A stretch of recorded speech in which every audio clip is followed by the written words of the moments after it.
Welcome to Sports Den, and welcome to March.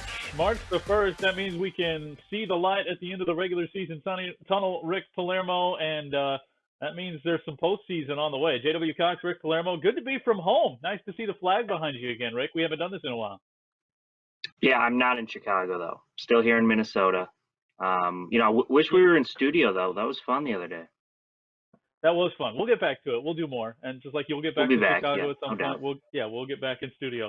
Well, what do you got? Rolling right out of the gates with some hoops, right? Yeah. We got a lot of sports to get through. Big quarantine from home episode. It's like we've been doing this a whole year now. Like we started quarantine Sports Den. Now it's been a year. We're still at it. But hey, we got a ton of highlights to get to. Let's jump right into it. We'll start with Spring Lake Park boys basketball. We got the Panthers taking on Andover. Panthers coming off they got a 2-game losing streak on the line. They're facing a very good Andover team that's on a 2-game winning streak. So trying to use some home magic to get back in the winning ways. Senior Trey Johnson, and a great start. It's a 3-pointer from the top of the key to get it going. Then Andover with a little baseball pass way across court. Easy layup for Elijah Alexander. Spring Lake Park, Nick Logie, catch and shoot for 3. That's good. But then here comes Sam Masungo. This guy can score. You watch him go to the hoop with an easy floater, and he's going to do it again. Cuts to the basket, this time with the left. 2 in a row for Masungu. The driving layup puts Andover up. But Spring Lake Park, Trey Johnson, the senior, with a 3-pointer from the corner. And Masungo, I mean, you can't stop this guy. Somebody figure it out. He gets to the lane. Another more points in the paint for Andover. Coming across, Spring Lake Park, Fitzgerald Reh with a layup. Very nice play. And then look at this play by Caleb Skelly. It's like he's doing this on the streets. Now, this is a high school basketball game. Tips it in. We got a close one here, folks. Ben Kopetsky for Andover. A catch-and-shoot 3-pointer. And Masungo, he's going to drive to the basket and score again. Look at the clock, folks. There's under a minute left, and we will eventually need overtime to figure this out. All tied up at 56 after regulation. Masungo gets the overtime tip, and Andover is going to just take over this game in overtime. Masungo gets the layup, and then Kopetsky again. Nice post move inside. Nearly had it stolen away, but instead gets the layup. Andover coming out with all the momentum, and Masungo, for his 30th point of the night, gets the basket and the foul. SLP, there's still a chance. There's about 20 seconds left. Johnson, the senior, corner 3, a little pump fake. Yes, gets it to go. Spring Lake Park still trailing. They take a timeout. Skelly gets the shot, takes the 3. No good, but look at the tip in. Reh gets the Panthers within 1. Down 3 points now. SLP's last chance gets stripped away, and they fall to Andover 69-66 in overtime. What a game. As we take a look at the final stats, Kopetsky 11 points, Sam Masungu 30 for Andover, over half their points. Almost half their points, rather. Trey Johnson, 24 points, pretty good night for the senior. Fitzgerald Reh, 12 points. He had that clutch tip in, and Caleb Skelly, 10 points for the Panthers, but again, falling 66-69. Yeah, it's like every year we have one opponent team, that's our opponent of the year on Sportsnet. We've seen Andover so many times. Spring Lake Park then looking to bounce back, and they try to do it at home again against Elk River. It was quite a battle that they had. Elk River coming in, well, early start, good returns for Cade Osterman, one of their top scorers. He'd end up the day with double figures. How about a steal and a little transition action for the Elk River Elks? Down for Nolan Blake with the bucket. They had 3 in double figures in this game by the time all was said and done, but the Elks just way too much. Trey Johnson, he would end up with 11 in the contest, 3 from Peyton Thompson, one of 2 that would cross the 20-point mark in this game. A steal, Fitzgerald Reh right to the rim. He was the other that crossed the 20-point mark in this game against Elk River. Dominant in the first half to take a 10-point lead. But Spring Lake Park using that offense to build that up. They would be on their way to 38 points in that first half. A bucket and the harm there. The second half, though, that's where things really got off the rails if you were looking for the Elk River Elks in this game, and really turned to the good for the Panthers.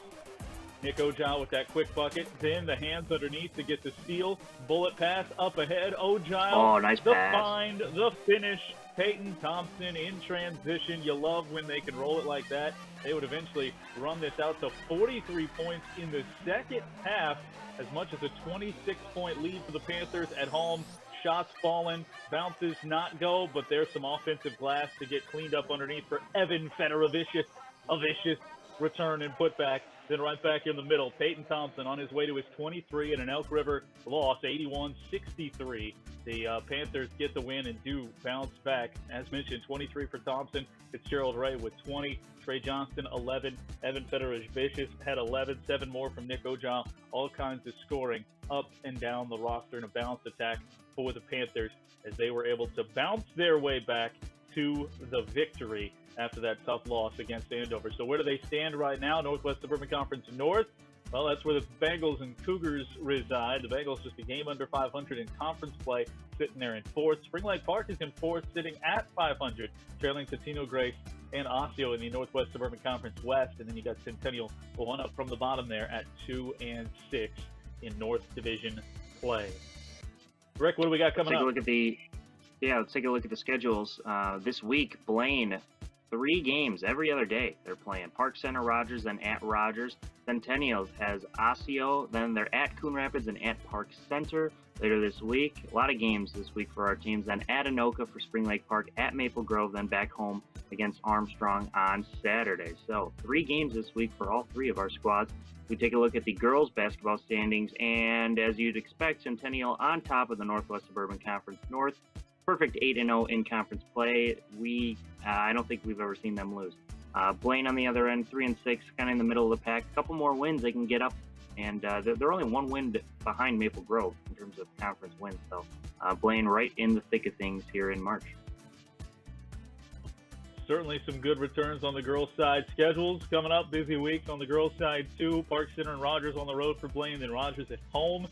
Osseo on the road, Coon Rapids and Park Center at home for Centennial in the next 3. Anoka, Maple Grove at home, and then on the road to Armstrong for Spring Lake Park on the girls' side as they try to continue that strong start to the season. It's March Madness, and we think a lot about basketball during the madness. We'll have conference tournaments coming up at the collegiate level and all kinds of that going on, which is always fun. But that also means in March, the state of hockey tournament time.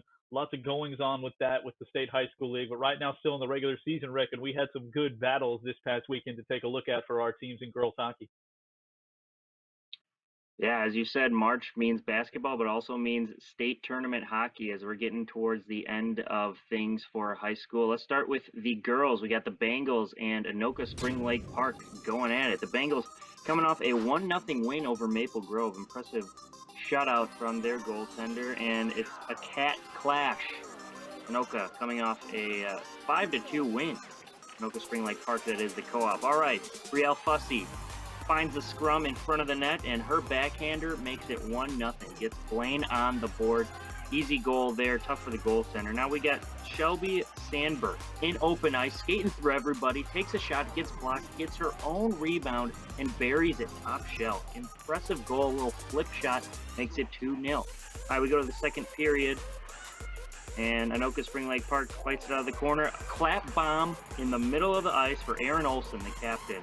Gets her team on the board. It's 2-1. Very impressive goal there. But later in the second, Blaine would respond. We got Sandberg coming out of the corner. She's skating, thinking about taking a shot. A backhander does not go, but Brielle Fussy, the rebound goal, had so much net to work with, and she converts. 3-1 your score.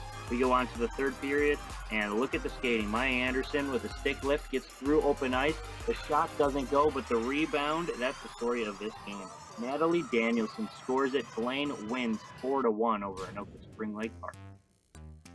All right, I'm going to say something in this highlight, Anoka Spring Lake Park and Centennial right out of the gates that I think we just need to record, and then I'll sit back and I'll let it play again. I'll let you know when I say it here for the Centennial Cougars in this game. Another cat clash, of course, the Stormcats and the Cougars. All right, here it is. Megan Gaudreau in, Megan Gaudreau goal. Let's just repeat that several times. As Gaudreau gets it started, you'll see why. Still in the first. Aaliyah Zimlicka evens things up for the Stormcats. Katie Booth on the little helper there, and that's a goal. We go to the second, still tied at 1. Cougars looking for more. Lauren O'Hara. Why oh not? Got it right in front, knocks it home, 2-1 lead. Summer Francis, bing bang. 6-6 to the back of the net. It's 3-1 in favor of the Cougars. Again, looking for more. O'Hara walking in, great feed. Back of the net it goes from Nikki Hammond. And then, well, who else has scored a goal in this period already? Paying attention, it's number 3, Summer Francis, in unassisted. At home. So through the first 2 periods, it's 5-1 Cougars. All right, now we need that repeat again. Megan with the goal. That's her second of the night. Up ahead, who else is it going to be? Sophie Clausen gets in there once. Just wait, the payoff's coming. Don't worry about it. Clausen hacking at it in traffic, knocks it home. Look at that. The deepest skater at the top of the crease finally got it to go. All right, here's the Gaudreau turnover. That's goal number 3. Megan Gaudreau goal. All right. Skating around, looking for the feed from Lauren O'Hara, the finish for Megan Gaudreau. Her 4th of the night, she would end up with 5-10-1. Anoka Spring Lake Park cruises to the victory. That's right, Rick. Megan Gaudreau, over and over and over again. What a night for her. The Cougars are 10-2-0. Blaine is 9-4-0. Anoka Spring Lake Park 2-9-1. It should be noted as well, as we look at these schedules coming up in just a second, Rick, this is the week starting tomorrow night that we decide if I am right or oh so wrong. I guaranteed on last week's show that Andover, if they were going to lose this year, would lose to one of our teams over the next 6 days. It starts tomorrow when they play Blaine. They play Centennial a week from today. I think that's too tough of a stretch, even for the best team in girls hockey, for Andover. I think they're going to lose to one of our 2 teams. We'll see.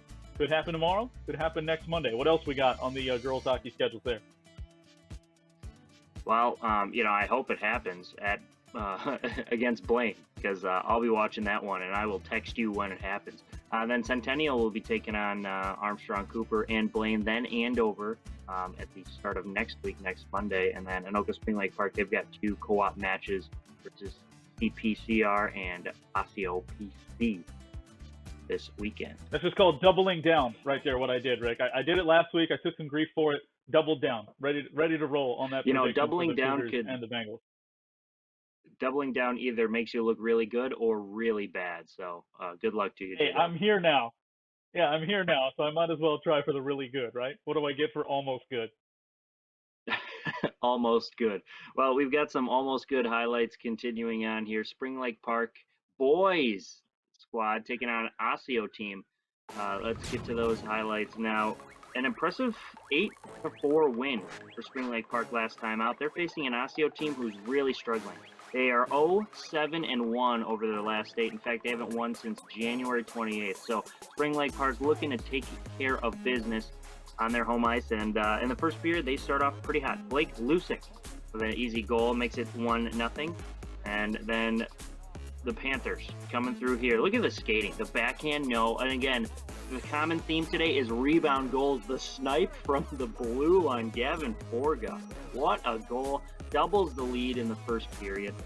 Osseo would later score a goal. About a minute left here, and Lusick again. I mean, you just give him any space. The guy has a rocket on his stick, and he makes it 3-1. We go to the second period. Spring Lake Park on the power play. Brock Larson steps out. One-timer for Larson off the face-off. It's 4-1. Spring Lake Park in control. Osseo would add a goal. Spring Lake Park back on the power play here in the second period. Look at that easy passing. Jacob Fritz, the recipient of some good puck movement from the red line, gets it to go. It's 5-2. All right, on to the third period now. A little puck flip in the air. Blake Lusick gets it, and this guy knows how to finish. The breakaway goal is good. 6 Ellie. That's a hat trick, folks. Just throw your hats, keep your masks on. All right, later on in the third period, SLP on the power play again. Brock Larson, one-timer, you betcha. 2 goals for him.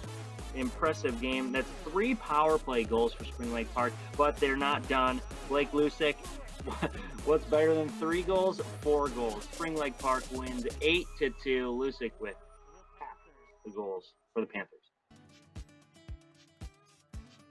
We take a look at the standings for the Northwest Suburban. Blaine, 18 points in tied for third behind Maple Grove, and Andover are tied for first. Centennial, 1 point behind Blaine.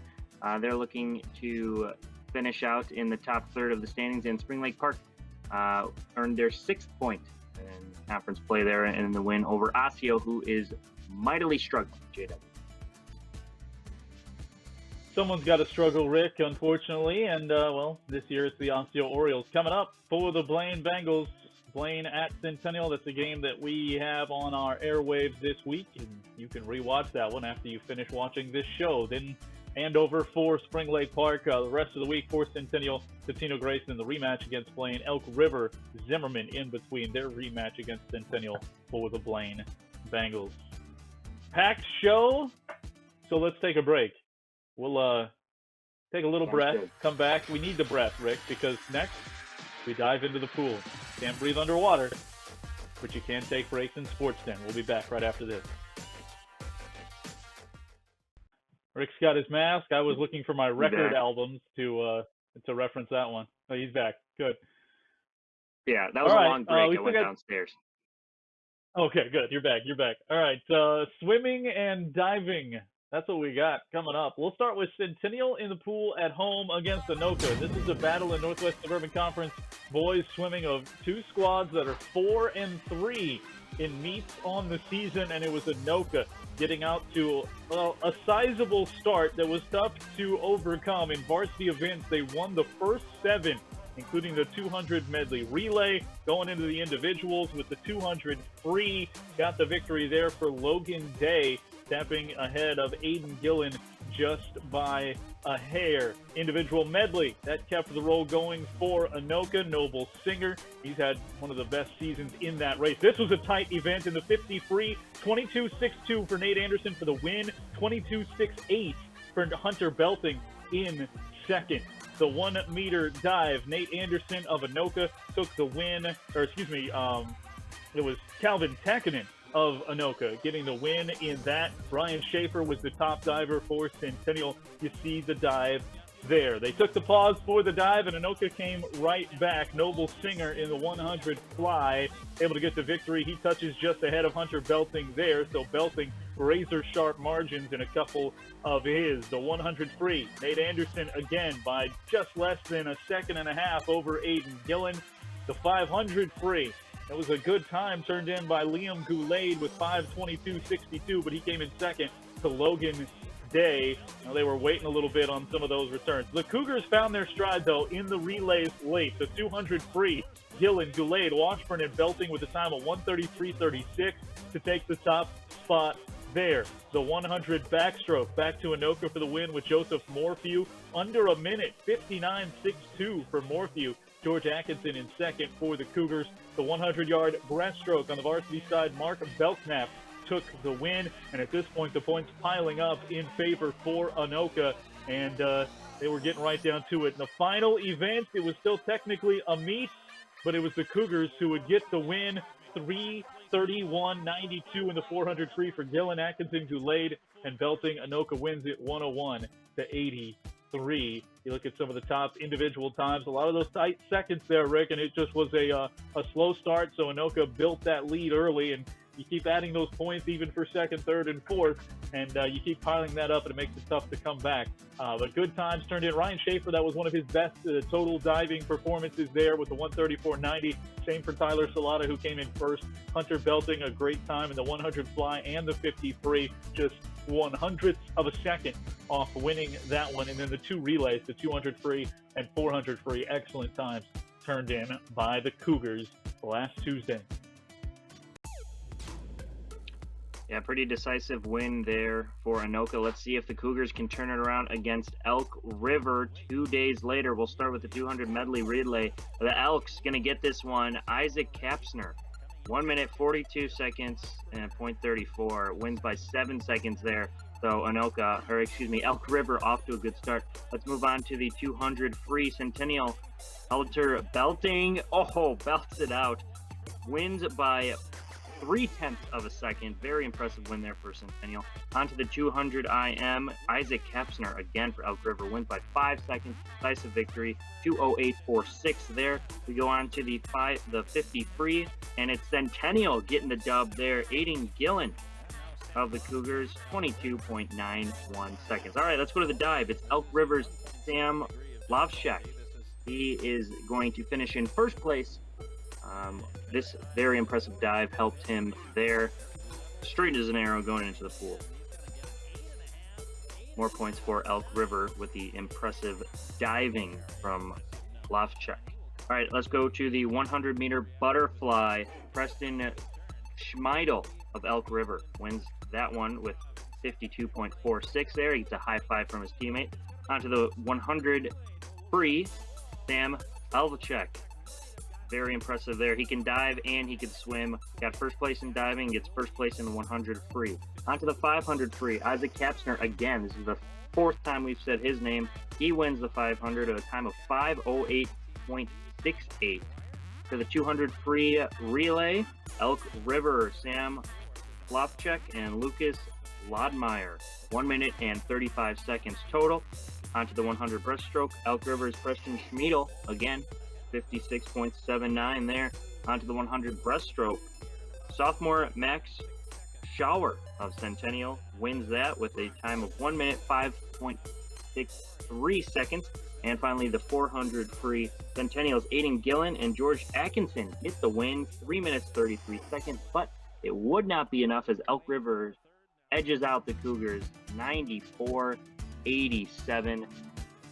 Take a look at the final results here. Centennial got off to a good start, in the relay, but those middle races, Ian Goulad, Aiden Gillen, second place for Larkin, second place for Goulad in the 100 freestyle, and Gillen third place in the 500 freestyle. They could not do enough to beat Elk River as they fall 94-87.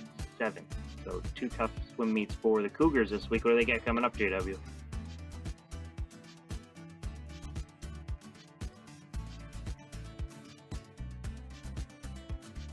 Blaine and Centennial coming up tomorrow night to get March off to a good start for them. Park Center for Spring Lake Park. And then it's sections time, Rick. We're right down to it. So sections, swim, and dive.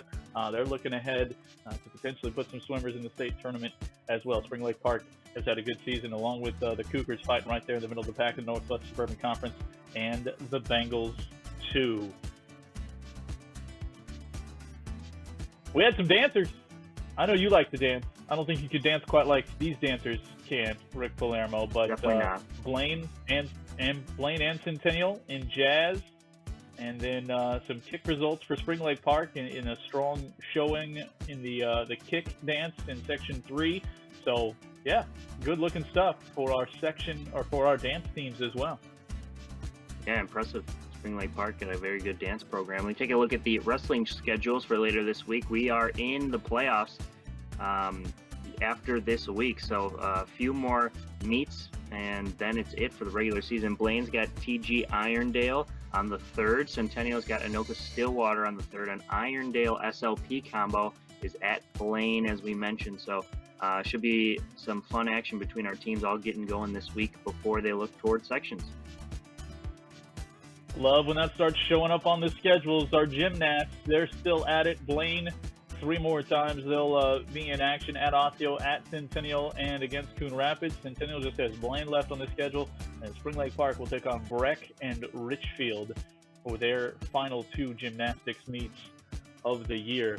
For us, coming up, well, we just keep on rolling. I mentioned it, tomorrow, boys swim and dive. We got boys hockey twice on Thursday, 2 different games on Thursday. Friday with girls hockey, and then Saturday as well, as we start pushing into those Saturday games with basketball and hockey. NorthMetroTV.com for the full schedule and how you can view everything. Yeah, we got a boys hockey game tonight as well. So, it's just right. we're all over the place here at North Metro. What are you covering tonight, JW? I'm not. I'm covering the home front tonight. So John Haddon will have nice. that Centennial Blaine game. By the time folks see this, they're probably going to be a wrap on that. So look for that in the early overnight slot if you can't sleep, probably around 3 a.m. on the channel, and then on Tuesday morning you can get right there and get that on demand. NorthMetroTV.com. So that should be fun. The rescheduled rivalry matchup between the Cougars and Bengals. Yeah, we got all these remote productions. We got some truck productions. Things are coming along here. We should be in studio we're getting the truck for the next Sports Den, right? Yeah, we'll get back there. We'll be together. The people love our banter, Rick, and we got to have our banter live and in person. So that's what everybody says. We'll have to leave it for Twitter. for the rest of the week. What a great example. Well, yeah, what a great example of that banter as well. All right, Rick, don't forget, plenty of chances to go out and support everybody's teams. Go Bengals. Go Cougars. And go Panthers. Good night, everybody. See you next week.